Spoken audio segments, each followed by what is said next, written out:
The 38-year-old Spaniard missed the cut in all four majors and, for the first time since it began in 2006, failed to reach the FedEx Cup playoffs.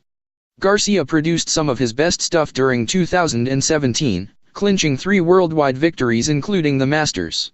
He has, however, been a shadow of his green jacket winning self in recent months and now faces the prospect of missing out on the Ryder Cup.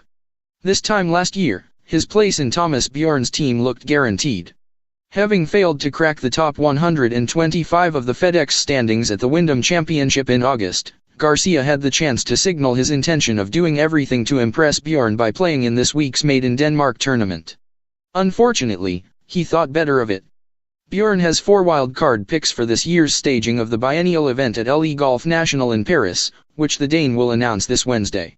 While Garcia is widely tipped to be one of them, former Ryder Cup captain Colin Montgomery has slammed the player's decision to skip the tournament in Denmark. If you have not yet qualified, you run the risk of not being selected, so you do your flaming utmost to avoid that situation, the Scot wrote in his Daily Telegraph column. That is why I cannot understand Sergio Garcia missing the Made in Denmark event. Garcia did not qualify for the FedEx Cup, so is not playing on the PGA Tour. Why on earth take a week off now? Unless there is something we do not know, it is completely baffling and Sergio is in a very precarious spot. Montgomery speaks from an inarguable position of authority here. He captained Europe to victory at Celtic Manor in 2010, but only after being forced to snub Paul Casey, then inside the world's top 10, in favor of the Italian Edoardo Molinari, whose victory at the Johnny Walker Classic immediately prior to Montgomery's wildcard announcement proved decisive. Garcia boasts immense Ryder Cup experience, having played in 8 of the 9 last events. Pedigree, however, is no guarantee of being included, as we've seen in recent years, as Montgomery highlights.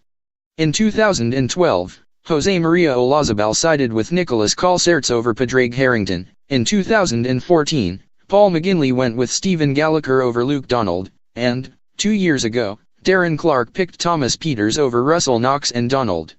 There is a good chance Garcia will be included among Bjorn's picks, but, as Montgomery has rightfully pointed out, he's playing a dangerous game at a critical time. If he is picked, it may prompt some backlash.